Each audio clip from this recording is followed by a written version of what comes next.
Hello, everybody. Welcome to another episode. So today I am joined by my good buddy Noe, aka CorpseInk. CorpseInk, yes. Badass tattoo artist. We've known each other for over 10 years at this point. More than 10 years, man. Yeah, because this is back in high school. I graduated 09, so it was I graduated 11. So it was like 07. Oh yeah, about Give or take. Yeah, because I think I was a freshman and you were a junior. Correct. Yeah, so we've known each other for a decade or so. You've actually done quite a bit in the time that we known each other, because we met each other in high school in ROTC. We were both aguacates, as they would call us. Yeah. Beautiful name. Then we kind of, after you graduated, I didn't really see you for a while. I think it was like after graduating, it was like at least 3-4 years. Yes, like at least, because I graduated 2011. You graduated 09, and then I think 2011, 2012. That's when we started to both go to MMA. Correct. And then that's where we met up again. The pura chingadera. Like it just so happened that you were there, and we both knew the trainer. And then it ended up being that we had friends in common too. That we had no idea we were part of the same group, just in different sides of that same group, different times. And yeah, man, it was fun though. Like I miss those years. You got to actually fight. I did. Yeah, I did not, cause I'm a punk ass bitch. Well, I mean, I didn't used to like fighting. I didn't like fighting at all. It was like like I got into it because I actually started before MMA. I actually started boxing. Yes. So Okay. I started because of boxing, and then I met my trainer for MMA, and he told me, like, no offense to people who box and all that, yeah. But you know how MMA is. Like, hey man, if you want to actually win a fight, you need more than punches. He told me, like, hey man, if you want to like train to fight, you want to get chingazos and not hide behind and run around. It's like, you need MMA. And he kind of was the one that actually got me into MMA. Okay. Needless to say, he actually also is a tattoo artist. Yes, he is. Yes, he is. And I got into MMA. I got a fight. It was going well. But I came to a conclusion where I had to choose technically I had to choose for my hands what I wanted to do. Yeah. If I wanted to continue throwing punches, or I wanted to continue making art. Yeah. So as you can see, the decision was clear from the very beginning. Correct. Yeah, I've been doing art since before I was even be able to write my name. So I was like, I'll take art. Nice. See, I didn't know. I didn't know you did the boxing. I know you did the MMA, because I did boxing too back in. I did it in middle school. Then I did it again in high school. But at the place at Fort Ringgold, which I don't think it's opened anymore. I don't think so. Yeah. I went a few times there. That's kind of like before I jumped into MMA. I think that place was everybody's like first stepping stone. It wasn't mine, but the guy who started showing me for boxing and all that left Rio Grande, so I had nowhere else to go. Okay. I was like, well, I know there's somebody in the Ringgold, and the man's good at it. Might as well keep on. And I went, but I wasn't liking it much, so that's why I guess Mike, the trainer, kind of took me. I was like, hey, there's so much more you can. Yeah, because again, I mean, I did it when I was in middle school and high school, and it was always, here's the combo, hit the bag, over and over and over again, and it never really. And that doesn't change. Yeah. I mean, I never really got any one-on-one training or anything like that, until I went to MMA, and then that's when I realized that I was terrified of getting punched, and I was like, I like training. I like, rolling. I love rolling. Rolling is like the funnest thing for me to do. Yeah. It's the stand up. It's actually the actual boxing part that I'm like, not my face. Yeah, for me it was the other way around. I wasn't a fighter. Growing up, actually, my friends close by used to like kind of protect me because I wouldn't fight. I was always like nice guy and all that. And going into MMA, I mean, you get punched, kicked, everything. So I got a kick on my face. Ooh. And instead of being like, oh, what the fuck, cry about it, I was like, oh shit, I like this shit. Let's go. See, and with me, the first thing that I actually got legitly hit was when I first went to the gym. They had their initiation, which initiation is you need to get hit. By everyone. Yeah, by everybody. Yes, you needed to take one good hit to make sure that you don't have like a what they call the glass jaw. Yeah. Which means one punch and you're out, or that you're not gonna like it because not everybody likes getting hit. Yeah. And I remember, I forgot the guy's name, dude, but I remember he punched me, and I felt like my skull move, and then like my face follow it afterwards. I was like, holy shit! Like he rocked the shit out of me, but that's when I realized, you know what? One punch is not gonna kill me. Yeah. And then that's why I stayed there. And I mean, it was really fun. I enjoyed the training for what it was. It's a nice workout. I mean, oh, dude, that was the skinniest I've been in like 20 years. Well, I mean, I was skinny, then gained weight. Then when I actually went for MMA, I lost weight like chingos. Yeah. And but now I had an accident, my back. Oh yeah, you told me about that. Yeah. So now I gain weight. Yeah. Yeah. No, I think when I was in MMA, I lost. Well, compared to now, I was 40 pounds lighter because I was like 185, I think, at that point. And as you can see, I found the glory of food. Yeah, same here, man. Yeah, and I was like, So you got into tattooing before MMA. Okay, because I thought you did it like around the same time then. No, so basically, I mean, there's two ways of becoming a tattoo artist, and one of them, it sounds ugly, but it's the truth. It's called scratchers. I don't know if you're familiar with scratchers. Are those the guys that think they know how to draw and they just freehand it? Let's call them pepitos. Okay. Right? Pepitos live in their houses, tattoo in their houses, and a lot of people pick up. They say they want to be tattoo artists because they're good at putting art in paper. Yes. And they think that the needle is going to be the same as a pen on a paper, and it's not.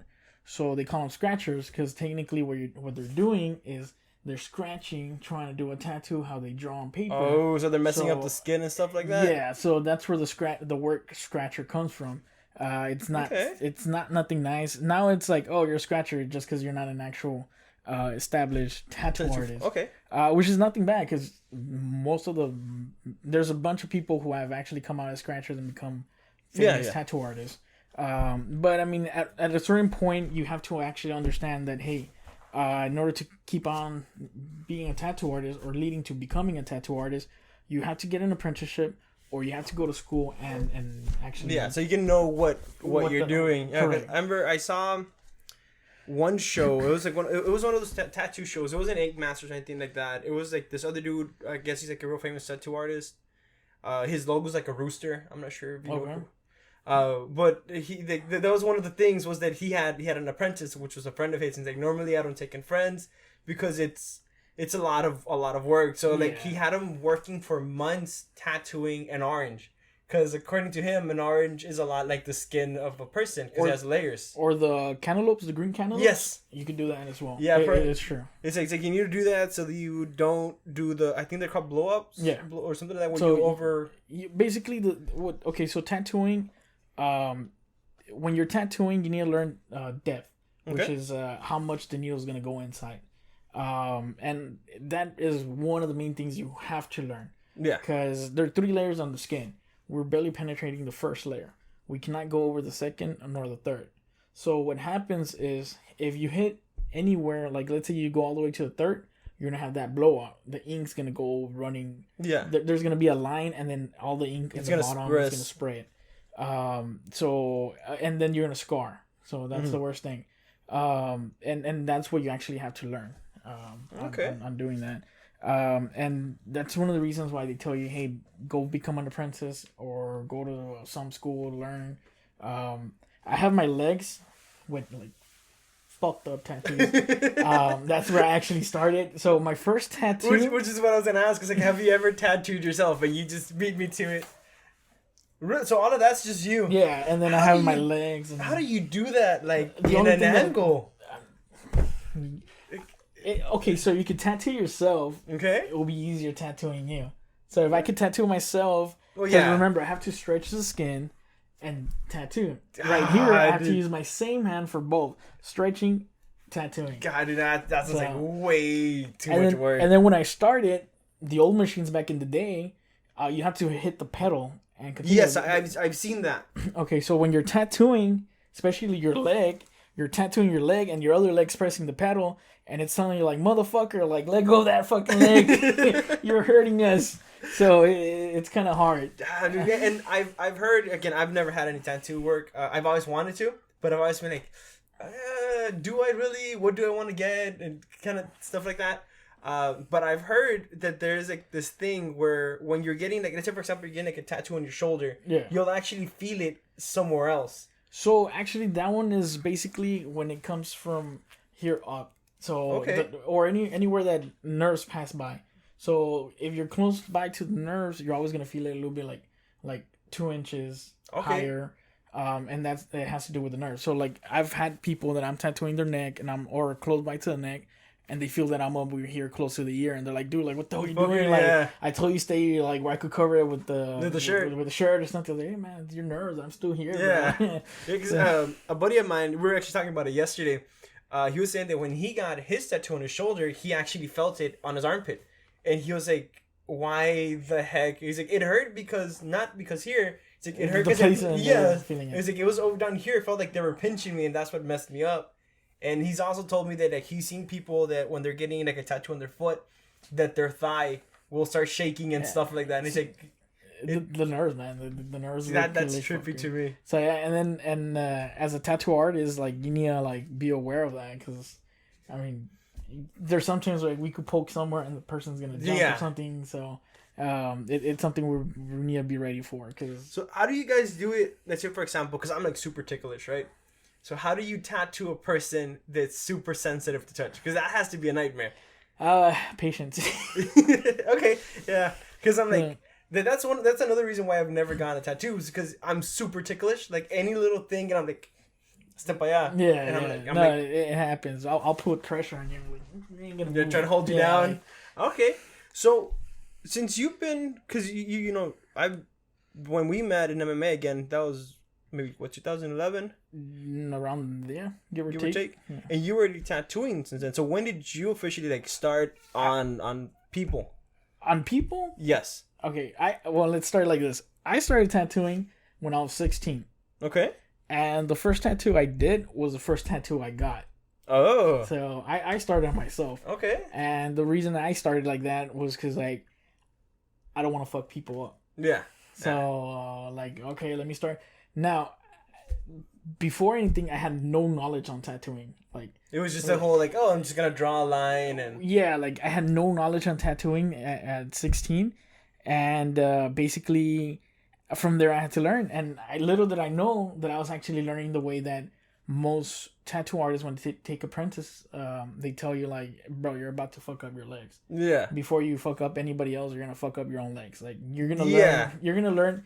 Like I said, you need to learn depth. Yeah. So you're about to learn depth on yourself. So you go too deep, you're gonna feel it. You're gonna regret it. Yeah. I mean, which is true. It's like the best way, because you're never gonna know how much the other person's feeling, or how deep you're actually going, especially, you know, if they have like thicker skin and stuff like that. Yeah, and doing that actually helped me out with the first guy I got became apprentice to. Okay. So yeah, like I started at 16 tattooing myself, and a few buddies of mine that were my age or younger. Okay. You know, one of them. I'm pretty sure I know who you're talking about. Yeah, he has some initials in his foot, and he doesn't want to erase them. We're like, bro, I'm good at tattooing now. I can fix it. Just let me fix it. And he tells me like, no, bro, it's perfect the way it is. Like, it has meaning to him. I was gonna say he's gotta have a lot of sentimental value. And then it has meaning, and then it reminds him back when we were young and just Birdie starting out and stuff like that. So he has tattoos done by me, like better tattoos and all that now. But that initial, he does not want to remove them, or he doesn't want me to fix them. And I'll be like, bro, like, come on, bro. Just let me get through real quick, just one session kind of thing. I've actually gotten my, well, I guess you could call him my nephew now. He's with my niece, and basically he was working up north, and I had done a tattoo on him, and basically they're like, "Hey, bro, who did your tattoos?" I was like, "No, you're not gonna know him." I was like, "Try me." He's like, "Cause I think I already know who did those tattoos." Oh shit! And then the guy's like, well, his name is Noe," and he's like, "Well, you mean CorpseInk, right? If he tattoo you, his name is CorpseInk." Yeah. And he's like, yeah, well, I know him as Noe. He's like, no, if you fucking tattoo you, he's CorpseInk. And then he's like, let me show you. You should thank me. And he's like, what the fuck? Why should I thank you, right? And he's like, you see all this? And he showed all his arm. And I was 16, remember, when I started tattooing. I used to hang around with a lot of people who were older than me. I was 16 hanging around with like 25-year-olds, 30-year-olds, 40-year-olds, right? I think that was a thing like in our group, because that was me too. Like most of my friends now are like at least 10 years older than me for the most part. So I grew up, do you remember 111 and Big Daddy's and all that? Yes. All right, so I was 16 entering those places. Oh, damn. I mean, this never happened. No. Allegedly, I was just hanging out there and that was it. But I used to, because of all the people I was with, you know. So yeah, this guy tells him like, you see all this fucked up. This is all the practice. Yeah, it's like, well, this is when the fucker was actually learning. He's like, so thank me. And he's like, oh shit, what the fuck? Yeah. And then he's like, and then he has the other arm. It's like, this is once he learned. Yeah, so he's like, he literally has two arms, like, of course, right? And he's like, this is a before and after. Yeah, he's like, this is when he was barely starting, and this is now him. See, that's another thing with like tattoo that I think would freak me out as an artist is if you have that one bad tattoo, and then people are just gonna be like, no, this is what he does, even though it was just that one time kind of thing. Like that has to be like something in your head all the time. Like I gotta make sure not to fuck it up. Yeah, because that's your reputation. And actually, a good tattoo artist is not somebody who does it like 100% the first time. Okay. A good tattoo artist is any tattoo artist that actually is able to fix his mistakes. Okay. Yeah. The person's gonna move. Something's about to happen. And I mean, you could sneeze while I'm tattooing. Yeah, I was gonna say that there's too many things you can sneeze. The guy could get like a random twitch, or his arm's falling asleep and he flexes his arm, and that moves the skin and stuff like that. So you're able to fix it, and to the entree eye, like you can't really see, or you can even tell your buddies who are tattoo artists look at it. They're really like, it's awesome, and then you can come back. Well, this is where I messed up. Can you tell? And they're like, shit, bro. Like now that you pointed out, if I look close at it, it's like maybe, but it still looks good. Yeah. So that's a good tattoo artist, somebody who could fix it, and you'll be good at cover ups as well. Yeah, I know. Cover ups is a big thing with people. Well, I don't want to say really people my age, but I've seen it a lot with people my age, because a lot of people, at least here, I'm not sure if it's a Valley thing or what is it, that they like to get other people's names tattooed on them. Like a lot, and then you always get that generic big Black Panther. Yeah. Like that. I know that's a common one for a cover up. Or they'll get like roses. Roses, yeah, like some big old rose. And it's like, I know why you have that out of place tattoo. You know what's the messed up part though? The ink that I use is super black. So it just everything's like, you're not gonna cover that up. Like, fuck, bro, my ink's super black. I've actually gotten a guy who had messed up, and his wife told him like, well, te perdono if you put your name on you. Ooh. And it's basically like right on top, you know? So I put the name there, right? Yeah. Fuck it, they're paying me. Yeah, I mean, it's money. I'm wearing gloves. So just don't look at it. It's like, bro, if it gets up, I'm charging you extra for pleasure, motherfucker. So yeah, I put the name on there on him, and then like a year later, I see him at the store, and he's like, well, "Fuck you, bro." So what the fuck did I do, bro? And he's like, "Nah, man." I was like, "Your fucking ink never went green." I was like, "Dude, first of all, ow." I was like, well, what do you expect? Like, you're paying for quality. Like, it's quality ink, motherfucker. It ain't gonna turn green. And he's like, well, it's super black still. I was like, I know. Yeah, it's a good thing. That's what you want. You want your tattoo to get black. He said, well, damn it, could you use something cheap or something so it could turn green? Or you should have told me that in the beginning. I was like, you should have told me you wanted a red ink, bro. I could cover that up. Yeah. So if you're gonna get the name, get it red. We could cover up that quick. Okay, see, that's something I didn't know. I've saved a lot of people.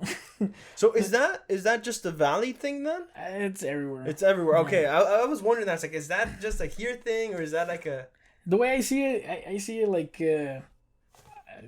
I mean, I don't want to bash people, but I see like bad luck. I've always seen it that they get their other significant name and months, years later, they break up. See, if I was to do that, the only people's names that I would get tattooed on me would be my children, because I know they can't leave me even if they want to. They belong to me by law.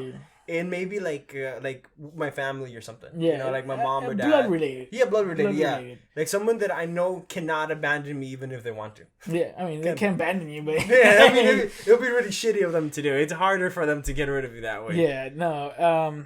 But yeah, dude, it happens everywhere. And I mean, people out there, like, get something, like, some design that resembles that person, you know? Like, okay, something right. Which I've heard a lot about. I have a friend of mine, she has a hummingbird tattooed on it. And I was like, oh, I just thought it was like a pretty tattoo. And she said she got the hummingbird because it reminded her of her grandfather, because he had a hummingbird tattooed. So I was like, oh, that's pretty neat. It's not just like, oh, it's a pretty bird. It's like, no, there's actually more depth to it. I mean, my tattoos are like random things put together. That one looks cool as shit. I like the cogs. It's a cogs and the... Saint Benedict? Yes, Saint Benedict's symbol. Yes. That is cool so, shit. You like ghost hunting and all that. I used to love it. Now I like it. Okay. I fucked up. Plain and simple, I fucked up. I used to go ghost hunting in Fort Ringo, where you've been at. Yes. Cemeteries and everything. I'm not going to say where I went that I fucked up, because I don't want people going there. Yeah. But I provoked.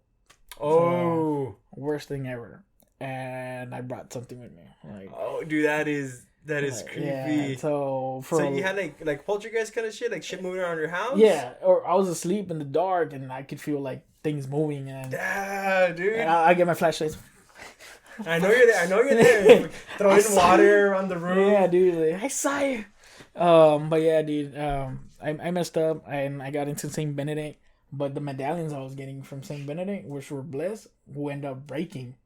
And usually that's what's supposed to do. Like when it breaks, it's something trying to attack you. Yeah, and you're supposed to just get it replaced. Correct. But I kind of got tired of, after like the 20th one, breaking and all that. So I was like, you know what? I mean, I'm a tattoo artist. Yeah, might as well. That one can't break. And then after I did it, one of my friends tells me like, hey bro, so it breaks when something bad happens, right? I was like, yeah. And he's like, well, what's going to happen now? Fuck. I was like, well... Your arm or something? Yeah, dude. I was like, well, I hope I don't chop my freaking arm out. It's still here, so hopefully nothing happens. It's a good sign. I'll take that as a good sign. Yeah, and all that thing stopped, and I kind of stopped messing with... Yeah. I mean, yeah, because you have to be careful with it. You don't want to bring something with you or go into something you don't know. So, like, when we do it, right, we're not really, like, trying to invoke anything or stuff like that. We're just out there recording, like, hey, you know, if something shows up like an orb or whatever, that's cool to me. I'm not out there looking for a shadow or for a person. Yeah. Fort Ringo's pretty awesome. We've gotten also recordings of it. Knocks. Yes, I've heard like you can hear footsteps in certain buildings and stuff like that. So I personally have yet to see anything there, but I have a bunch of people that have told me that they've seen all kinds of stuff there. Yeah, well, I haven't seen, but I've heard. Yeah, you know? that too. And the funny thing is, because one of the last times I went with one of my nephews, he's way bigger than me. He's older than me. He's like this tall, and I'm like, I'm fucking short, so everybody's gonna be tall. But this fucker's tall, actually. And I remember we went running around, and we were passing where the barracks are at. Okay. Yeah. And while we were passing by, we heard like this whistle, but I mean, it wasn't like a normal whistle, and we even got like the goosebumps, and cold air, and all that. Oh shit! So I was like, bro, let's go. And my nephew, who's like huge ass motherfucker, like probably gonna knock the fuck out of someone. He's like, no. I was like, man. I was like, bro, come on. He's like, no. I was like, why not, bro? It's like, what if it's somebody? I was like, you fucking big. Yeah. They're like, when they see you, they're gonna run away. It's like, I know how to fight. Like, I know how to fight, and you're fucking big. We got this. Yeah, we got this. And the fucker's like, no. And I was like, well, what if it's something like a spirit or something? He's like, no, fuck no. Like, fuck, bro. Yeah, I mean, we went over to Fort Ringgold's recently. I mean, we were like following the road and stuff like that. And we really didn't see anything. We recorded some of the buildings. We wanted to see like the lights would turn on because I know that's a common thing that like the lights in the buildings would randomly turn on and stuff like that. We didn't see any movement. We didn't hear anything. So we're like, maybe it just wasn't the day. Well, then like I talked to some of the security guards there, and like one of them has told me that his wife works in one of the buildings, and that she locked herself inside one of the rooms because she could hear people laughing and like people running across the hall, and she got all panicky. So she called them, and she's like, "You have to come get me out of this place because there's like something's here or someone's here, and there shouldn't be anyone in here," kind of thing. So he went to like escort her out and stuff like that. So I'm like, dude, that is like terrifying to me. Like that is. You're gonna call me one of those days. No, I need the Saint Benedict tattoo. Yeah, you know what? I'll take two. You're like, no, I fucked up. I did the same shit. I did something, and that's one of the reasons why we don't do graveyards. Yeah. We went to a graveyard one time. This is years ago, and I think we caught some orbs like on the camera. But then after that, we're like, no, let's not cross that line because I mean you don't respect them. Yes, exactly.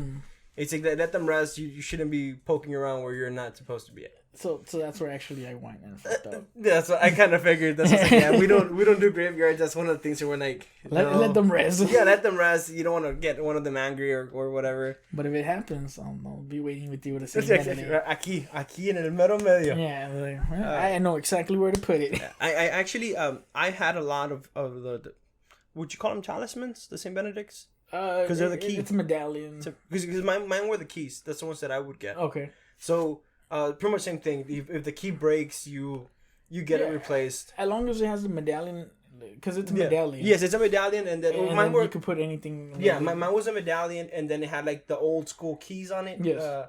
The L shapes. Yeah. So whenever the actual key part would break was when I would get mine replaced. Yeah. So and the Saint Benedict is found on crosses, like right in the center of the cross behind Jesus Christ. I have it on my living room, like on our door. We have, again, I'm not sure if it's a Hispanic thing, but we have a crucifix in the door, and it has the Saint Benedict's medallion on it. Yeah. And so and basically it's just it's the cross, of course, right? And then Saint Benedict helps you prevent or anything like evil attacking you or anything. So that's where Saint Benedict comes from. It's the actual. It's the prayer for like exorcisms. And, I didn't know that part. Yeah, so it's the reason why it's in the cross. It's the reason why, and it's a Catholicism. So yeah. I know it's a very Catholic thing. Yeah, so it's the reation why it's in the crucifix, and when they're trying to do something, they're like pointing the cross and Saint Benedict. So. Okay, see, yeah, that's something new that I learned that I had no idea about that. Yeah, I never looked too much into it. So like for example, you have like your Saint Benedict tattoos and stuff like that. Is there something that you won't tattoo on someone? There's something I don't tattoo at all, and there's only one person that has it, and the guy paid the good money for it. Yeah, and the guy told me straight up, bro, you have to do it. And I was like, I don't tattoo that. Like, I don't. Like, ask one of my other friends. I could recommend you to somebody else. Yeah. I don't tattoo that. I don't at all. And the guy told me, like, I don't know what the whole thing was. I don't know, it was because I don't like that he had it, like... Yeah, I want it, and I want you to do it, kind of thing. And then he told me at the end, like, it's because I made a promise, and it has to be you. Oh. So I was like, fuck. Okay. So, and I got nothing against the people who use that. Yeah. I got nothing against it. It's just something personal, and it's personal. It's personal. Yeah. The reason I don't want her around me or anything. Mm-hmm. And it's the Santísima Muerte. Oh, okay, yeah. So that's the only thing. I can do demons, devils, everything you want. Not that. Not.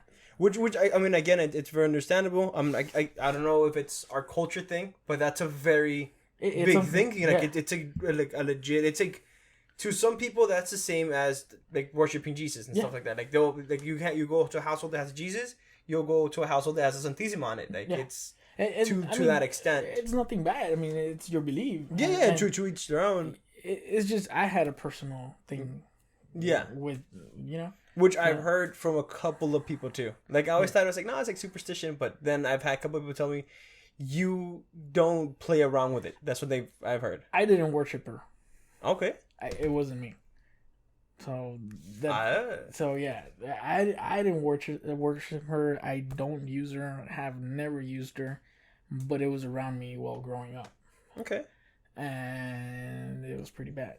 Dang. So, it's just something that I don't.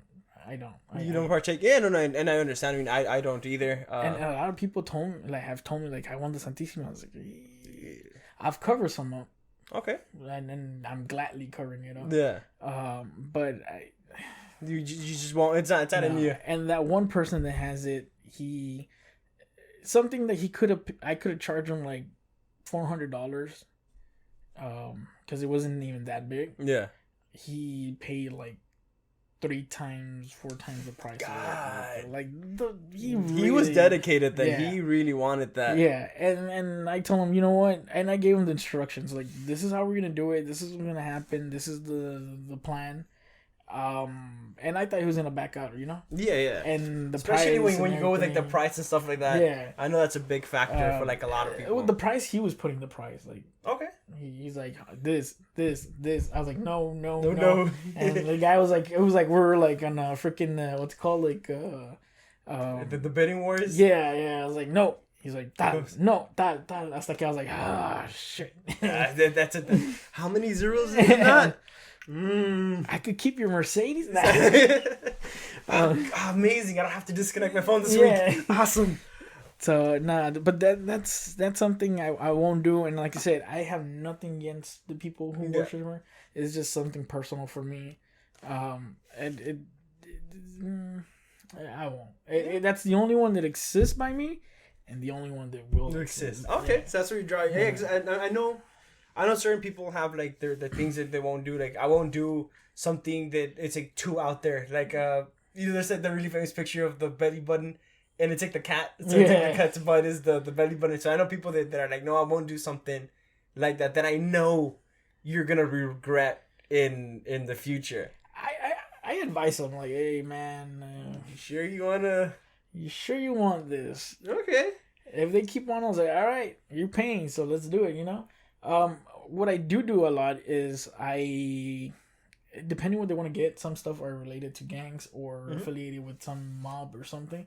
So if I'm aware, I'll ask and I'll be like, I'm sorry for asking. I just want to know, not because I care if you are or not. I just want to make sure that what I'm about to put on you know what it is. Yeah. So, and then like something simple that everybody knows is like la charra. Yeah. Okay, so I didn't know that was a gang thing. Oh yeah. What? Yeah. I thought that was like a Danny Trejo thing, dude. Well, I mean, Danny Trejo was part of the the Mexican mafia. Yeah. So, yeah. So, and it's pretty much the high rankings the one to get it and all that. So, and I've actually gotten a kid that wanted one. I was like, no, dude, not for your own good. He was like 20 years old. I was like, no.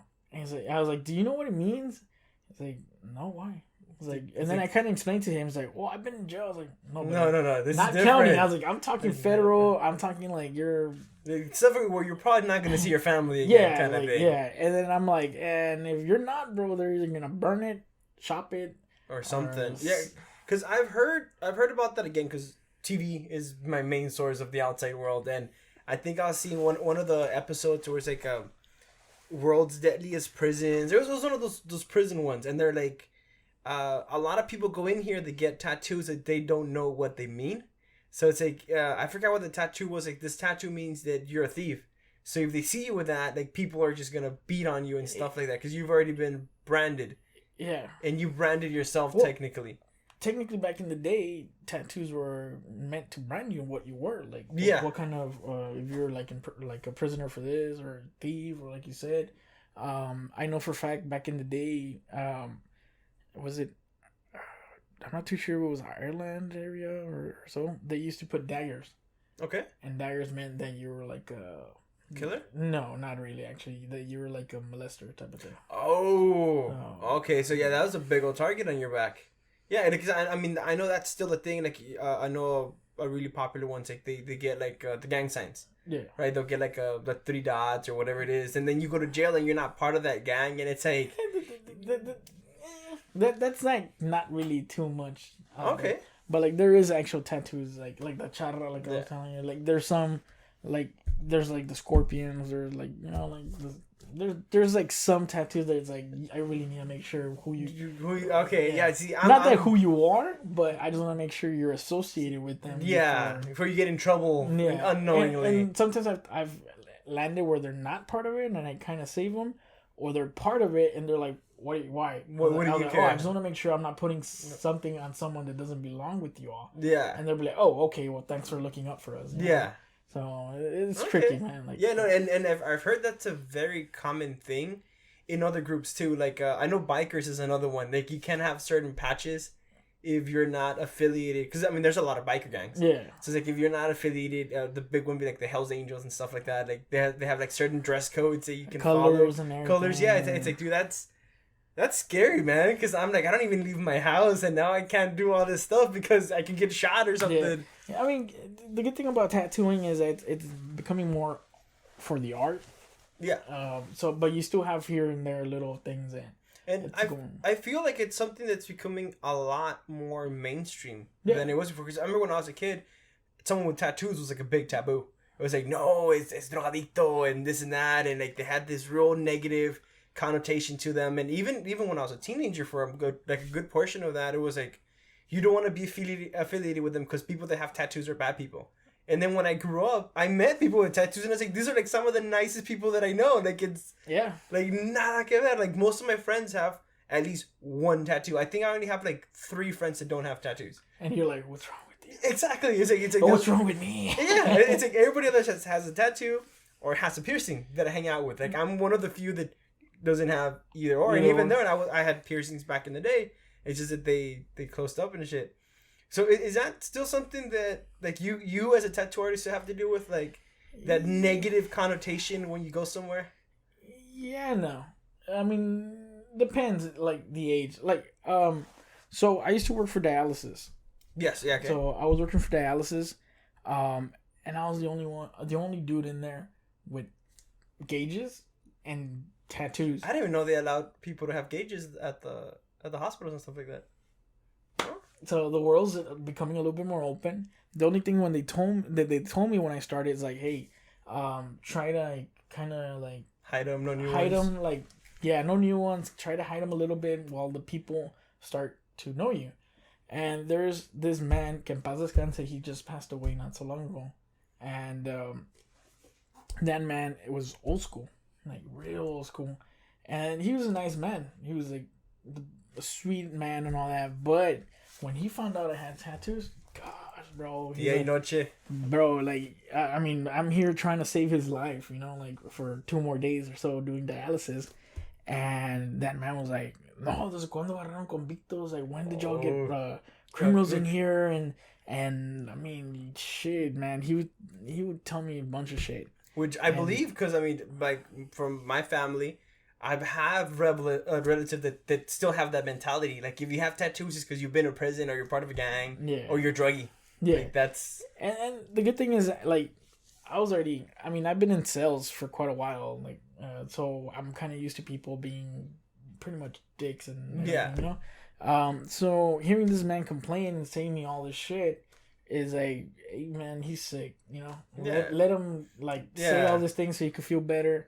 Hey, he's gonna tell me all this shit, but hey, he's gonna be happy walking out here living for 2 more days, and believe it or not, he became real close to me. Really? Yeah, and then after that, like, other people wanted to poke him. Like, no.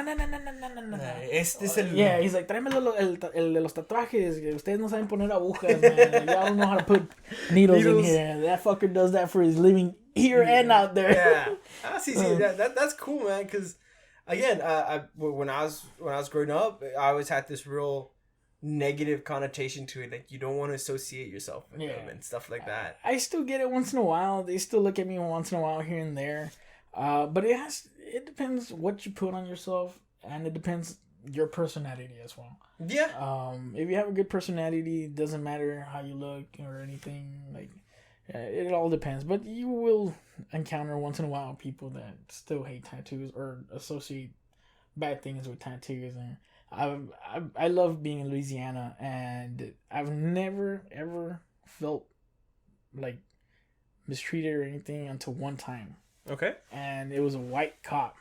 And basically, he was calling me Mexican and what part of Mexico was I from, and I was full of tattoos, and where's the money, where's the drugs, and he already had that. You're guilty. Yeah, the bad part is I was with a muscle shirt, so all my tattoos were out. So I was like, fuck me.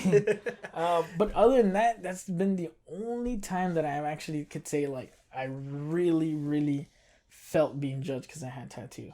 And I'm gonna be honest with you, talking about old school and all that, my dad, if he would have been alive, I lost my dad when I was 13. Oh shit! Sorry to hear that. I didn't know that. Yeah. So, and my dad was old school. He did not like tattoos. Like that was. My parents are the same way. Like I think that's one of the reasons why I never got any ink done. And when I did have my piercings, like I always kind of hid it, and only my mom knew about it because I knew that if my dad knew about it, he would probably like rip it off of me or something. Yeah. No. With me, when my dad, well, I have one of my older brothers. And I remember him telling me, like, Dad fucking hates tattoos. And because... cover it up, man. Yeah. Cover it up. Well, I was 13, so I was far away from becoming a tattoo artist. 3 years before becoming a tattoo artist. Or the making of becoming a tattoo artist. Yeah. And my dad would always tell me growing up, because I started drawing since I was young. Like, I was probably, like, 3-4 years old, and I had started already, like... drawing, and little by little started getting better to the point where my dad and my families were like, hey, what the fuck, this guy? Dude, I don't want to brag, but I can draw a mean stick man. Pretty much. Like my malon. Yeah, like it's the picture. Yeah, and the line's fucking straight. It's like if you take the proportions, it's the what's it called, the Fibonacci sequence in my stick man. It's super complex. Yeah, you can't understand it. It's in a whole new level. Yeah, and going back to that, my dad kind of saw that I had a thing for art. Yeah, and my dad was he's a roughneck, so oil field. All his life was oil field. My brother, one of my older brothers. The one that told me like fucking dad hates tattoos. He's been also in the oil field so long, so they've known what it is to work those hard jobs and be away from your family and everything. So my dad did not want that for me. I still ended up going like for a while and then being in the pipelines and all that, but that's not what my dad wanted. And he told me one time growing up, because my dad knew already he was sick. Yeah. So he had like grown up talks with me while I was still a kid. The kid. Oh, dude, that's gotta be like, tough. Like my dad told me like, hey, and the funny thing is, not funny, but like the weird thing is, my dad told me like, hey, once you turn 13, I don't know what's gonna be about you. I want to see who you are before I go away. Like he already knew, hey, once you turn 13, I might not be here. Which, sure enough, I turned 13 and he passed away. So he had already laid everything down to me, and he would tell me like, I don't want you working hard like I did. I don't want you working hard like your brother is doing right now. And you have potential with your art. So instead of doing hard stuff with your hands, working hard and all that with your hands, you have the opportunity to use your hands to do something and make money out of it. Little did he know he was actually setting me up like, I'm gonna become a tattoo artist. See, and I mean that's like a strong story, man, and I can relate to that because my dad did a lot of hard labor too. He didn't do the pipeline stuff. He did road construction. Okay. So they would lay down the roads. I'm not sure if it was the same thing with your dad, but for example, when I grew up, I would see my dad maybe one time out of the month if I was lucky, like maybe once a month for like a day or two. So for like the first maybe 8-10 years of my life, I didn't really know him, but I did have a talk with him one time when I was maybe like early teens, and he told me the same thing. He's like, I don't want for you to do what I do. Yeah. You know, to be out there in the sun all day and this and that. And he did it for years, man. And the only reason why he stopped was because he literally busted his back. Like some of the discs got fucked up, and they were pinching a nerve, and they're like, you either stop and get the surgery, or you're gonna become a cripple and you're not gonna be able to walk because the bones were grinding on one of the nerves. Been there. Yeah, so he's like that forced him to not work anymore, and like that kind of they got imprinted in me. Like I can't let my dad down because he already did this huge sacrifice, and if I decide to take, I don't want to call it the easy way out because it's not an easy job, but if I decide to do what he did, it'll be like a big like middle finger to you kind of thing. At least that's the way that I took it. Yeah, and when I went out to work on it, my older brother called me pissed off. Like, hey, Dad what are you doing? Dad didn't want this shit for you. I was like, hey, bro, like, I need money to like pay for school. To do your thing. So and I know that was I felt the same way. I was like pretty much slapping my dad. I mean, I still felt like that because of tattooing, because I knew he hated it, but he kind of set me up for it. He supported your art. Yeah. So and it, even though he hated tattooing, I know for a fact if he would have been alive, he would have like probably been come on for it and whatnot. Yeah. Especially because it's art. I mean, he loved my art, so yeah. And then it's to an extent you can argue that's even better than like a canvas, right? Because a canvas, you're gonna put it up on a wall and only a few people are gonna see it. But when you put your art on a person, that person's gonna show it to the world, bro. And it's a good feeling, man, when you see your walking canvases. Like, hey, bro, how's your tattoo, bro? It's awesome. People fucking love it. Yeah, like I can only imagine what that's like, dude. So that is like, oh fuck yes. Yeah. It's like making your ego grow. See, I'm this short, but I'm fucking tall. Cause you don't know me. On the inside, I'm like 5 inches taller. Yeah, you have no idea. So, and yeah, man. I mean, I got into tattooing. Well, my dad was the one that pushed me to work. Pursue your art. Yeah, like my talent. He said I was talented, and the funny thing is, with my family, there's 2 talents.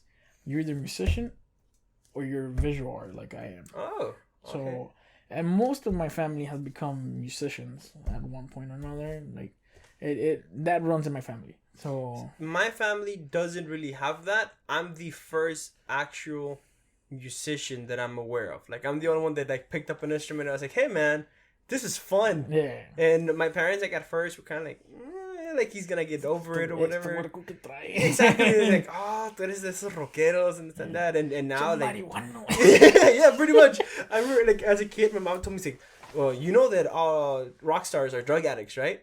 And I was like, I'm not doing drugs. I'm just in it for the music. Growing up, I got also that. Well, like, once people started finding out, and by people, the first people that started finding out that I was going into tattooing was my family and close family friends, and someone were like, hey bro, you know they're fucking drug addicts, and you're gonna go through all kinds of crazy people and shit. Like I was like, man, god damn, I was like, I'm not in for the drugs, man, I'm in for the art. Like, yeah, and that's what a lot of people don't see past. And I get it, because there's a lot of scratchers, not tattoo artists, there's a lot of scratchers that are out there and messing up people, and the only thing they give a shit about, and the reason why they charge cheap, is because they just want money to go do drugs. Yeah, I believe it, man. And there's nice scratchers out there that can't get the proper clients so they can become an actual artist. Yeah, because some people are scared of some of the scratchers, and that's why if you're a scratcher out there that you're actually pretty damn good,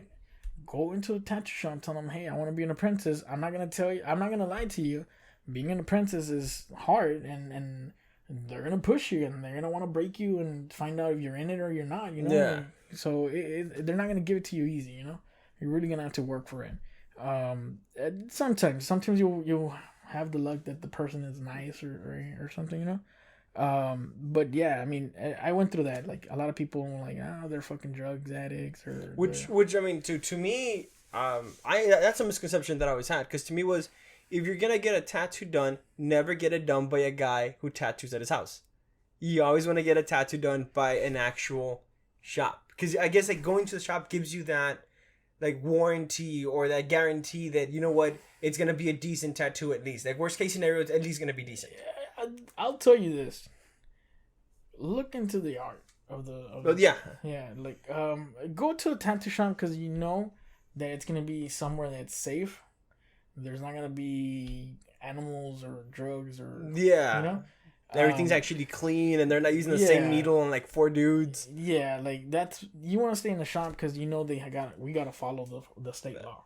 So, like, and you don't know. I mean, going into a house is kind of dangerous. I mean, you know who's in there. You don't know what to expect. Yeah, kind of stuff. But I'm not gonna lie. Like, there might be a few out there that are actually pretty good in their house. You know, it would be nice if they join a shop Yeah. Because they would be able to grow significantly it's actually more. Against the law to be tattooing. It's a procedure. Really? Yeah. I did not know that. Yeah, you're doing a procedure. You're basically pretty much like doing like a cut, you know? Like, No. Yeah, that's a very good point. I was not aware of that. I don't know why I didn't think of that. It's one of the reasons when the whole COVID hit, we had to be closed, man. Yeah, I know you guys were out for a while. Yeah, and the sucky part is, I haven't told the audience that I have a tattoo shop with two of my close friends. Which is what I was about to get into. Yeah, so we have a tattoo shop that we ended up opening like a month before, or actually like 10 days before COVID hit. But okay, because for those of you that don't know Noe, besides the CorpseInk, you guys have the collective, which is the CRW. CRW, which stands for, it's 3 companies in one. So the C is for CorpseInk. The R is for Rejects, which is Javi. Yes. And Javi's known as Blue. Yeah, he's the guy that does, or at least from what I've seen, he does more of the, I don't want to call it line work, but like I think I've seen for him is like he did a badass set of like the Harry Potter logos. Okay. With like the purple, not purple, like watercolors. Watercolors, yes. Yeah, he does a lot of like watercolor stuff. He does a lot of watercolors. He's actually pretty good at watercolors. I'm actually like learning from him. Like, do it again, but slower. Watercolors it's fun. But you need to know what you're up to. It looks hard, dude. Yeah, to get the proper shades, it looks tough. Yeah, it's fun. It has its tricks. But yeah, he's good. He's known for watercoloring, and then so that's the R for CRW, and then the W is Mikey, the Warrior, and the name of the Warrior comes from actually back in MMA. Mikey and I were in MMA. I remember that, and his name was Mikey the Warrior Science. Yes. So, and then, like, let's go back to CRW. The way we created it was because I personally had a problem at home. I was actually getting tired of having people in my house for tattooing. Yeah, I mean, it's gotta be uncomfortable, dude. Yeah, like, it's fun when it's friends, but when it's people you don't know. Strangers and shit? Yeah, it got to the point where I had to knock somebody out. Oh. I was already messed up from my back. Yeah. So. Dang, that could not be pleasant. So I'm not the guy that I used to be. So I was like, I got 2 fucking minutes to knock the fuck out of this guy. Yeah, before he puts him flat on my own house. Before he finds out, hey, it's the way. Hit him right here. Yeah. Go for the kidneys. Yeah, and the fucker knew that I used to do MMA, so he was kind of like. Yeah, you don't fuck with him too much. Yeah, but the guy got cooked up. Like he's like, oh, I'll be right back. He went outside, and I saw it right off the bat. I was like, hey, this fucker. Yeah. And so when he came back in, he kind of came out also rowdy, and I was like, bro, you need to calm the fuck down. Yeah. You know? Like, and it escalated. Shit happened. Nothing bad to me. Yeah, which is good. Which is good. To me or my family. Yeah. You know, like, or my property. Yeah. But it kind of escalated, and then that was my point of like, no. This is not. Yeah, like, no. Yeah, and it was when I was barely getting back into tattooing because I had to stop for. I got a back surgery on 2018. Okay. Which is still technically pretty recent. 2 years is not that much. Yeah, so I had to stop I think I stopped like half a year without tattooing. Okay. So and it was when I was coming back to tattooing. So I was like, you know what, I'm done. Like I was already like, there's something I gotta do. There's and I was already well known for tattooing. Except I kind of like stopped for a while because of my back. I stopped actually. Matter of fact, I think it was like close to 8 months because I stopped a little bit before the surgery, and then 6 months after the surgery is when I started again trying. Okay. And so it turns out that Mikey was coming back from the military as well. Yeah, he had just finished his contract. Yes, I believe. Well, he's still in it, but he was coming back from I think he was in Africa. Yeah, because he did like the active duty or something like that, and he got deployed for a while. Yeah, and so he was coming from Africa. I was fed up of here. Javi was also like kind of like it's not going how it should. Yeah, so we hanged out one day, and we were like, bro, we need to do a shop. Like we need to do a shop. Like this shit is going on, this and that. We talked about it, 1 week later, boom. Yeah, good. Which again, when it comes to shops, at least here in Rio, for those of you that aren't familiar with the Rio layout, we had all one tattoo shop, maybe two, which was the Underground, which is no longer a thing. Yeah. And I think we had maybe one other tattoo shop for like a little while. I just remember the Underground. I think there was like one that like opened up for a bit, and it was near the smoke shop. I forgot what it was called, but like it had like a banner that said tattoos, and then I think that one kind of just disappeared. Like it wasn't around. What smoke shop? The one here in the middle of town? Oh, not in the middle of town. Paloria? That one's still there. Is it still there? Yeah, that one's Ricky. I've never been into that one. Yeah, no, he's still there. He's there. Oh, okay. Yeah. I thought it wasn't there anymore because I never heard anything else from it. Yeah. So then those were the only two tattoo shops that I had that I had seen. Yeah, but back in the day, we only had one, which was the Underground, and then which slowly got converted into a boost, which I thought was like so weird because like I remember because I had a boost phone at that time. Yeah. So it went the first time I went, it was all tattoo shop, a wall of phones. Then a couple of months later, it was like 50-50. And then after that, it was all phones and a little corner for the tattoo stuff. So and then just gone. So I got my shit ready to become a tattoo artist because of that. Because of the Underground? Because of Underground. Really? At a young age. Okay, so let's go back to where I was growing up, transitioning into tattooing. I was good at art. So, and I was growing up with like hanging out with older people. So they were asking me to make designs for them for tattooing. And then back in the day, it was when Miami Ink was coming out. Yeah, TV, which was I was like, everybody was like into it. Yeah, so I was watching TV, drawing designs for tattoos, you know? I was like, wait, what the fuck am I doing? I'm doing designs for tattoos.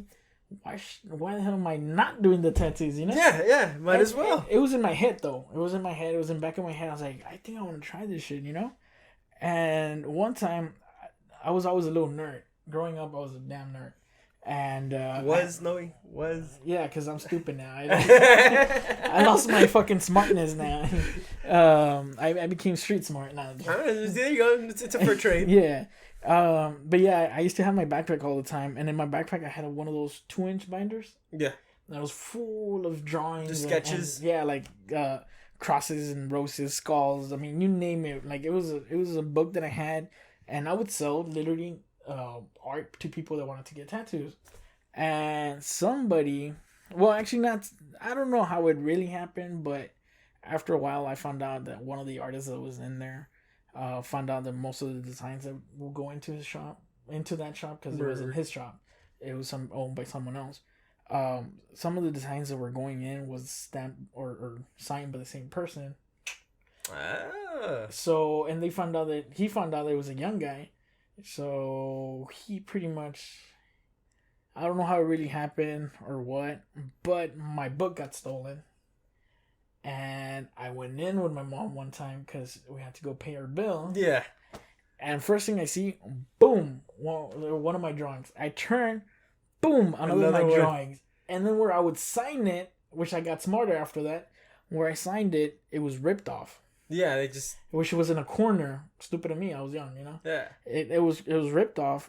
And I was like, what the fuck? And I told my mom, that's mine. Yeah, I was like, Mom, that's mine, Mom.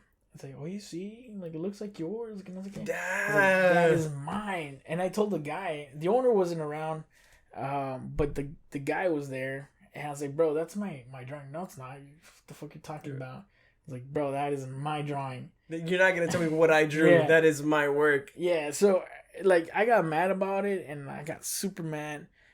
I was like, motherfucker, one day I'm gonna fucking get good at tattooing and I'll bring this shit down. Yeah, and fucking, it's funny how life works, man. Yeah, I can't say I brought it down, but it came down. Yeah, I was gonna say, it's not around anymore. And it was there forever, too. Yeah, and actually, it was still there while I was already getting known as a tattoo artist. Yeah, but I mean, if you're talking about, let's say, for example... 5-6 years ago, it wasn't what it was anymore. Yeah, not the Underground at least. It was already like almost all boost at that point. I think they had like one artist that was actually pretty good. I didn't know any of the dudes that were there. I never got. And it wasn't the guy who had my fucking shit there. But yeah, it had one and the guy's still around, I think, man. So yeah, like he was there. Like there's only been one actual artist that I could remember that people like from in there. Okay. And the other ones, they kind of just came in one kind of thing. Yeah. But going back to the CRW, because again it's the collective. Yeah. Which is all three of you guys. So how does that work? Is it just one shop for all of you, or do you all take turns? Like, hey, today's my day, today's your day. No, everybody has its own section. So, okay, so just divided. Like this is you, this is you, this is you, kind of thing. And I mean, we go by appointments. Not that we think we're awesome or whatever. It's a lot easier to organize, dude. Yeah, it's easier to organize, especially right now with the COVID. Yeah, especially with COVID. That's one of the ways that we've been staying safe. It gives us times to disinfect, throw things that we need, like some little bombs that we throw, so we could disinfect the thing, wipe everything down and switch gloves and stuff like that. That's one of the reasons it helps us with COVID, and it also helps us because I have a day job. Yeah, I have a day job that pays me pretty damn well. And it's surprisingly, people might be like, what the fuck? But they pay me pretty damn well. And Mike is still in the military. The only one that's 24/7 there is Javi. Okay. Other than that, and he goes by appointment because he has a list going on and on. Yeah. So, he's literally tattooing day in, day out. Other than that, Mikey's doing he's serving our country, and he has to Yeah, I mean he's super active. Like he's one of the people that I know. He's like on everything, man. Like, he has his military thing. He has a tattoo shop. I know he does like his investment things, and like he's like he drives his Tesla. He drives. He has a brand new Tesla, which I'm like totally not jealous about. But yeah, I mean, I know I've known Mikey for a good while too. Since I want to say 2011. And the dude's always been the same. Like, yeah, he's humble, man. Like, he's humble. He's cool as shit. We were talking about he being on the show and stuff and whatnot too. But he's like super busy, so I'm like, maybe in the future if you ever get free. I'm gonna be honest with you. You're lucky I even had time today. No, and I'm sure, dude. Like it's hard. Like I've talked to like some friends and stuff like that, and it's part of being an adult, man. Like it's hard. And I know like when I talk to you, you're like, it just so happens that I have an opening today right here. Yeah, and it's like, and it's only for such an amount of time, and I'm not gonna be free again for like another 2 weeks, and it's like, shit, fuck it, let's do it as soon as we can. Yeah. And then back to the collective. I know, at least I saw on the page that you guys had the Halloween special. Yes. That it was like tattoos that were 2x2. 2x2s for 31. For 31, yes, and. I saw some of the, I guess, like the sketches that they posted up and stuff like that. Correct. How long did you get to participate in that, or? I didn't. Okay. I was sad at work and my actual daytime where like, fuck, I could be tattooing, making money, but I'm stuck here. Welcome to AT&T. Making money. Yeah, I was like, they pay me pretty good per hour too, so I can't really complain. Yeah, it's like, I'm still gonna be mad, but I was like, I'm here. I could have been happy over there. Yeah, and I was gonna ask you about that because I have the page, like the CRW page, and I see that you guys go live a lot too. Like you guys do like little, are there like Q&As and stuff like that? I really don't know because I'm always. That's what it's like. It's usually just Mikey and Javi, but then every now and then it'll be like a picture of you tattooing a skeleton. Yeah, I think it was like the last one that I saw from you, and I was like, okay. Yeah, they'll probably put something there like, hey, we still have Noe here. Yeah, he's still here. He's just not. A lot of people actually like in the beginning they're like, "Where's Noe? Where's Noe?" Like, yeah, and talking about you and Mikey, because Mikey has also been tattooing for a while, but I always knew as Tattoo Noe, like because I know a couple of Noes, and you were always Tattoo Noe to me. I tried going by CorpseInk. Yeah, well now it's CorpseInk, but I mean talking like when we were still like in MMA. Yeah. I didn't know you had the CorpseInk. Like, so to me, you were Tattoo Noe. Yeah. I didn't know CorpseInk was a thing till like years later. Because I don't think we ever talked about your tattoo work when we were in MMA. We were always just talking about the fights and stuff like that. Yeah. I'm always been the type of guy that I have like pretty much an on and off switch. Like, if I'm like at work, AT&T is like, all right, first responders, like business accounts, blah, blah, blah, like. Yeah. Just that. And then I'll get people like, "Hey man, you're that tattoo artist." Like, yes, I am. But right now, let's focus on this. Yeah, so you gotta take care of this. And I had that because for those of you who don't know, I worked at a pawn shop for years. I was there for like 4 years. And because of that, I met a lot of people, and I'll still run into them, and I'll go to the store or whatever, and they'll be like, "Hey man, you're back. You're work from the pawn shop." It's like, no, not anymore. I was. It's the same guy, different job now. Yeah, not as fun, but get some bills paid. That's what matters. So since you guys like share the place, have you had like that one crazy client that you just say, nah? Not really. We haven't had issues with customers. Up to now, hopefully I hadn't jinxed it or anything, but we haven't had crazy customers. Like it's usually pretty mellowed out. Yeah, I guess it has to do a lot with like we go by appointments and it's a more of a controlled environment. Yeah, we don't get those. I guess what's saving us from having crazy customers is that since it's an appointment, we don't get people who are like not 100% in the right mind at the moment. Wanting a tattoo. So yeah, like because honestly, most of the time our door's locked, even though if someone is in there. Yeah, you don't want people coming in and out. I mean, they shouldn't be in there. Yeah, we're doing private sessions and everything, and we don't want people in and out. Even though we have inside our shop, Mikey has his own place, but he put something so you won't see him like a little door a little divider you could close in and out. One of those the accordion things that gets doblan. Yeah. And the reason is because he's closer to the restroom, so we don't have people see what's going on his side. Yeah. I have my own little room, which is kind of the size of this right here. Which is perfect for me. It's a good size. If you're just tattooing, it's a good size. It's a good size, and I could close my door and you have your privacy and everything. Nobody sees. Javi, his section also, he has like a nice little black curtain that is not see-through, so like you won't see. If you want a private session, nobody would see, but also the door is always locked just in case. And because like I said, we're going by appointments. Sometimes like on Halloween or another little here and there, we will let walk-ins, but it's control. So no, we haven't had crazy customers. All right, which is good. Yeah, that's really good. I was gonna say like, have you had any crazy stories? But I mean, you already told me some pretty crazy stuff. But do you have something that just stands out? Like this dude, I'm never gonna forget because of like such a reason. Crazy stories, man.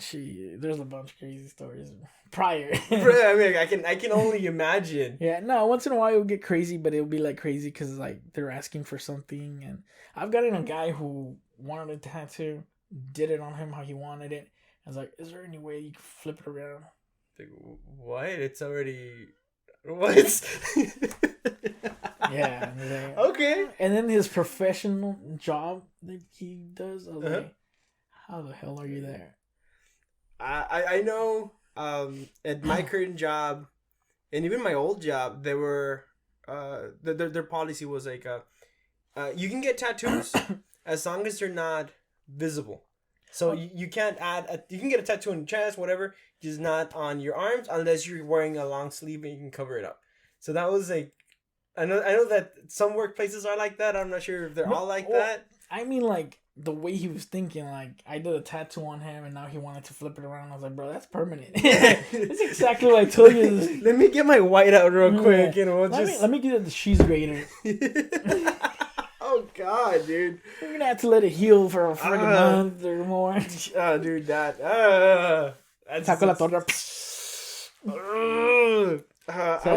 that's what I mean. Like, and his profession, that what he did was the one that got my concerns. Like, and I was like, how the hell are you there? And like, how are you doing what you're doing? And having thoughts like that, like, come on, dude, that's common sense. You can't. I don't want to say much more about it, like what he does, but it's like I don't want to. There goes our future. It's like I don't want to be there when you're there. That's there goes our future. This is what's going on. I've seen that. I always had the assumptions that tattoo were completely permanent, no matter what. You can never get rid of them. But apparently now you can. There's like sessions where essentially I believe they're burning it off with like a laser or something. Yeah, like it hurts way more. I was gonna say I've heard it's incredibly painful and it's multiple sessions. Like it's not a a one go kind of thing, especially if you use good ink like you do, that it's like a lot darker, and it's like, nah, dude, gotta go over it like 20 times. And I heard it's super pricey. Like, it's not something that you can just kind of get rid of Kathy's name on my shoulder. Sometimes it's better to do a cover up. Yeah, for sure. Hurts less money. Maybe you can get something you like. Hopefully something you like. Something prettier than what you have at the moment. So, yeah. All right. Well, do you guys have any plans for the future right now? Like, as you independently, like, as CorpseInk, or maybe as the group? Like, have you guys talked about? There's a lot of things we want to do. Okay. They can't go too much into details, especially without not having them. Yeah. Because we're 3 partners, so I mean, we all move at the same time, you know. Like, yeah, you can't get ahead of everybody else. Yeah, and there's a lot of things. Sometimes we'll even say it on the lives what our new steps is. I know for a fact they already said that the guys are trying to open a clothing line.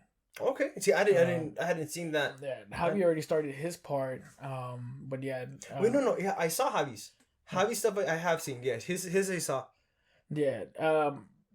Through my side, there's one thing I want to do, and it kind of goes in the same area. But it's there. It's coming. Okay. Soon. Okay. Just give it a sec kind of thing. Yeah, I know for a fact we want to grow. Like, we want a bigger place so we can find, like I said before, there's some tattoo artists who are still in their house and they're good and they shouldn't be in their house. They should be making the money, you know? Yeah, they should be in a proper like, I guess you call it what, a studio? Yeah, you get a proper studio then. Correct. And I mean, if they need a few little things that we could teach them to make them better, even better, like any tips or whatever, you know. And as a tattoo artist, you're always learning. There's always something new coming out. You're never gonna be like, I know everything. Yeah, I mean, even because you brought your little tattoo machine here, and I used to sell them at the pawn shop, but the ones that I've seen are that type. The coil, yeah. I've never seen them like that are actually like close up and everything. So when I saw that one, when you showed it, I was like, that looks like part of my fishing rod. So yeah, this is actually called a bishop. Okay. So and this machine is not a coil; it's a rotary.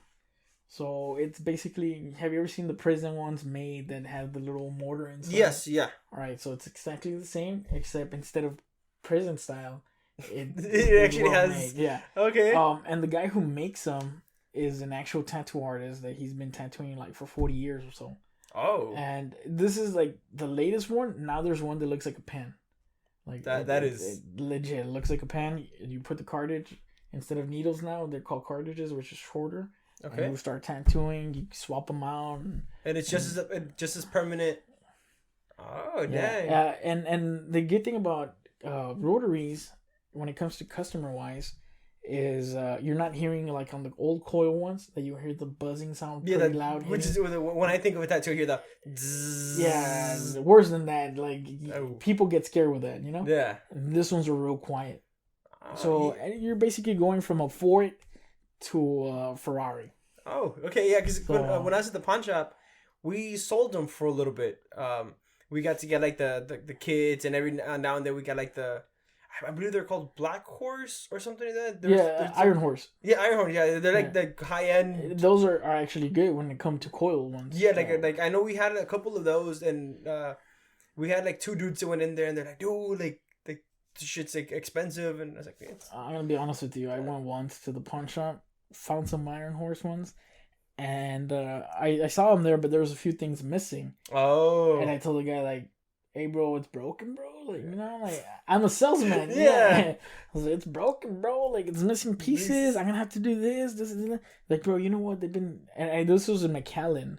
I was like, you know what, bro? They've been sitting here for, I think he said like for 4 or 5 months. Yeah, so it's like discounted. Yeah, so he's like, let me go talk to my manager, and then the manager comes in and is like, bro, do you really want them even though they're broken? I was like, well, I'm thinking about it. He's like, well, you know what? I think they had them like for like $30, which is still cheap compared to. And he's like, you know what? And it was like 3 of them. He's like, you know what? Give me like, I think I paid like $25 for all 3 of them. Dang. I was like, oh, you know what? Cool, man. Thanks. Let me see if I could fix them. I go home, put all the stuff that I need, I'll fix them, everything I had to, resold them. Oh, and I sold them like for 120. I know a lot of people would do that. Each one. Oh God, dude! Oh, You made a killing then. Yeah. I had one story with the tattoo machines at the pawn shop, and again, I don't know about tattoo like the equipment. Yeah. Too much. So when they bring me something, I don't know what I'm looking at. But they had brought us in the set, because you can buy the set that comes with like the inks and stuff like that. And apparently this was like a cheap set. I think like they're like $50 or $100, something like that. Like they're real cheap sets. Yeah, anything that comes in a set, it's crap. Yeah, but pretty much. Yeah. So the guy brought it in, and we're like, whatever. So we pawned it. It came out for sale. We sold it to a lady because her son did tattoos, right? And then she comes back like a week later, and she's like, mijito, and I thought she's gonna tell me that the machine didn't work, and she's like, es que like we had an incident that happened with the box, and I was like, what happened? I was like, it did not work or what? And she's like, no, it's like I sent it over to my son because my son's living in a different state, and we got it. He's like, Mom, there's a pipe in here, and I was like, holy shit, dude! I was like, I am terribly sorry, and I mean, because we didn't. It was just like a whole bunch of like mesh and stuff. Fucking crackheads. Yeah, dude. I was like, I wasn't paying attention to it, and the lady, she's like, yeah, no, there was a pipe in there, and my son had to throw it away, and this and that, and I was like, I apologize, I had no idea that was in there. I hope you threw everything away. Yeah, like I hope you like wiped down everything that box ever touched. But yeah, like I had that incident happen once, dude, and I was like, I was so embarrassed. I've gotten people that call me like, "Hey man, I'm selling a set," or it's like, "Bro, I don't want to offend you, but yeah, it's like, not. I'm not gonna. I don't need that, bro. Like, no offense. Yeah. I have my machines. I have everything. This machine's actually pretty expensive. Really? Yeah. Well, right now it dropped the price. Now you find it like for $400. Dude, that's still a lot of money. Yeah. that's a lot. There at the shop, we have like the high-end machines and all that. Yeah. Which those machines work for us like way more better. Like makes our life easier. Like, and it's hard. It's hard to use rotaries. It's not the same as coils. Because coils, when it comes to back to when I was explaining depth. Yeah. Coils could go so much only inwards and then it stops. The way it's built, like you could go only certain much and then it'll stop. It won't keep on bouncing. Yeah. Those are motors. They don't care. They don't care. They'll budge. They'll keep on going. They'll hit the bone and probably go through. Like, so to use rotaries, you really have to know what you're doing, and you really need to know depth, because if not, you just. Do these still work? The traditional with like the pedal, or are these are completely independent? They do. I have a machine that it's called power supply, where you connect everything to. Mm-hmm. And my machine is it has a setting where I just press it once and that's it, and it keeps on. Press it again, turns it off. You know. Oh, that's super convenient. Yeah, when you're tattooing yourself and you're like, once you like step on, stop. Yeah, it's like, bitch, I gotta step you only once and that's it. The guys, Javi and Mikey, have another one that it's basically, and it has to do not with this ones, but with the ones I tell you that it looks kind of like a little pen. Yeah. It has like a battery pack on top. That's the newest thing coming in as well. So instead of having the power supply, wires, and all that, this whole mess, you just have that real neat, correct. Portable. So, because what happens is when we're done, we need to disinfect everything. Yeah. Ports, wirings, throw everything that we don't need. Whatever that we do need, we have to like disinfect it like completely. Like crazy. Like, yeah, everything wiped down, clean, do everything you have to do. It's not like we could be like, all right, I finished, let me jump to the next one. Like, there's a process to it, especially right now with everything that's going on. Yeah, well, actually, when the city came to us and like, you need to do this, we're laughing like, hey, come down, bro. No offense, you know. Yeah. But the shit you're doing right now because of COVID, we've been doing it before COVID. It's called procedure. Yeah, like you're not gonna go to the doctor's office and tell them you got to do this and that, because the fucker's been doing it forever. Yeah, they already know they need to clean. Yeah. Like, we know we need to like do all this, which is it's one of those like really crappy things, right? But it's one of the things that you're kind of grateful for, because you're like, people are more hygienic now. Yeah, you like, a lot of people got educated with like, you know what, you need to clean. You can't be dirty, motherfucker. Yeah, only because it looks clean doesn't mean that it's clean. You gotta wipe shit down every now and then, dude. Yeah, and with this one's like, you need an autoclave them. You need a I imagine there are a lot of maintenance too. Yeah, and then you gotta be careful how you clean them because it also messes them up. So you need to know how to pull them apart, how to do. Oh yeah, and I can imagine because one, there's a lot of moving parts. Yeah, and that's pretty brutal. And then second of all, I'm imagining they heat up quite a bit because there's light running through them. Yeah. So you got to be on top of all of that. So sorry about that. Yeah. My girlfriend's like, she was studying for her test, and she's like, I just realized it's not scheduled till tomorrow. Dude, I have a test to do today too, and I'm like, I don't miss tests. Neither do I, but that is what it is. I get out of the way. So yeah, like those machines, anything, especially when it's like a procedure, you need to know how to disinfect, how to clean, how to like really, really like the last thing you want is like messing somebody up, and not like art wise, which that's important as well, but hygienic stuff, man. Like you don't want giving infection or something. You don't want to pass infection to somebody. You don't want to. So is that how? Because I've seen this before, where like their skin gets like bubbly and shit. So that could be many things. It could be one, the customer. Sorry, guys. The customer. Yeah. I mean something, like they going back to people having to learn how to take care of clean and all that. That could be one. Two, it could be the stuff that were used. They either reuse stuff that you're not supposed to. They didn't clean the stuff like you're supposed to. That there's still like residues or anything from the previous tattoo, which that's a big ass no. Or it could be that they're using cheap stuff that are not actually sterile. Okay, because I imagine maybe like your ink would play a role into that. Maybe you have like an allergic reaction to the ink and stuff like that. That also depends a lot too. If you're allergic, some inks are made of certain stuff. Like red is usually made has to do a lot with fish stuff. So if you're allergic to fish, you can't get red. Yeah. Oh, dude, that's gonna be a brutal way to find out that you're allergic to fish. Yeah, that's got to suck. I've had actually customers that have told me, I personally have had, that told me that she's not allergic to fish. Of course, you have to read the paper that we give you, check mark this and that. She didn't know she was allergic to it. Dude, that's gonna be a sucky way to find out. Yeah, I got scared, bro. I was like, what the fuck? I started disinfecting everything all over again. You're like, I was like, everything, I'm 100%. I'm like 150, 60% my shit is like clean, you know? Yeah. So, but I was like, nah, fuck this shit. So the first thing is you're gonna start doubting yourself. Yeah, and then I told the lady, like, are you sure you're not allergic to fish? No. She went to the hospital, like to her doctor, and then while she was there, they called me, and I'm telling the doctor, like, I use this ink, this, blah, blah, this is what's in it. And then I told him, like, hey, do you think she's allergic to fish? And the doctor's like, you know what? I don't know, but why? Even the doctor's like, why are you asking me if she's allergic to fish? I was like, her tattoo has red. He's like, okay, what does it have to do? I was like, well, red ink are most of the time made with fish stuff, you know? It's organic fish stuff, you know? And the man's like, well, there's a way of finding out. They test her. She was allergic to fish. Dang. Dude, that sucks, dude. And the lady didn't know she was allergic to fish because she wouldn't eat fish. She's like, huele feo. I guess it's her own body telling you, like, no, stay away from that. Yeah, stay away from the fucking fish, you know? Okay. So, no está bien.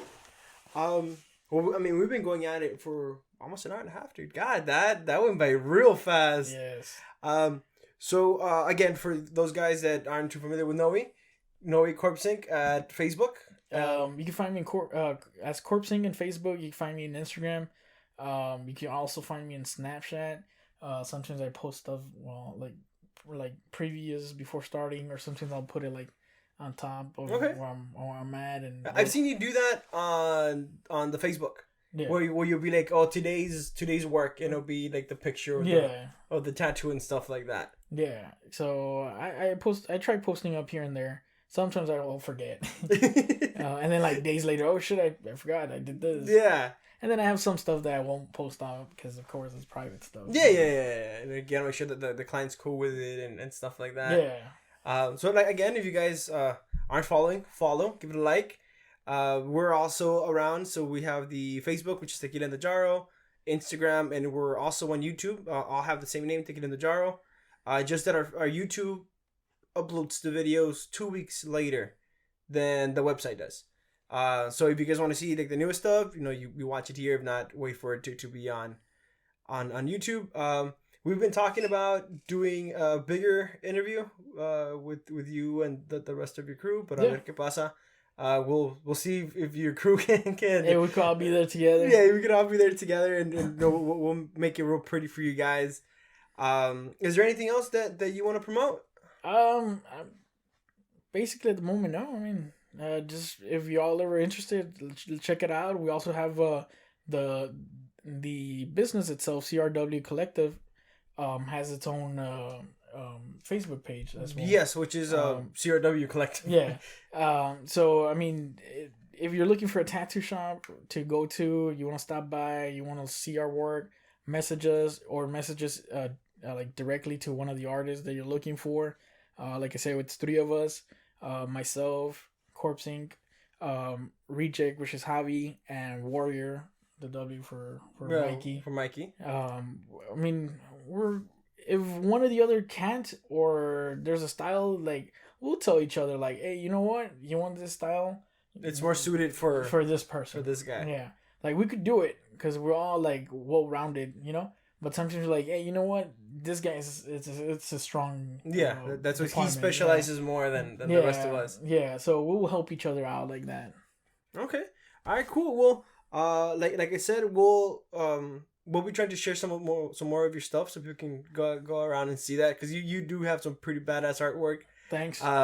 So some, like, even on myself, like, I really like the actual tattoo gun that you have. Was that you, or was that somebody else? No. So basically, I was gonna do it myself over here. Because I wanted a tattoo machine. I did the design myself. Okay. I was about to start tattooing myself when actually Javi comes in. He's like, nah, bro, I'll do it. Yeah, he's like, nah, dude, it looks badass. Let me do it. I was like, well, I want to do it, bro.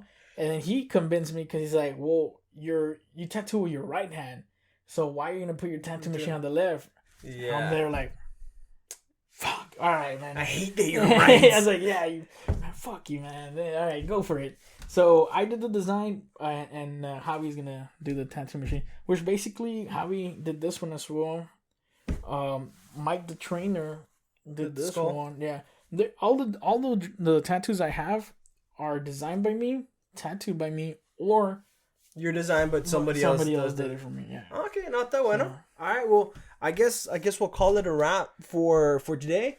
Thank you guys for joining us. Hopefully you learned a lot about tattoos like I did today. And give Noe a follow. CorpseInk, don't forget that. Thank you, guys. Later.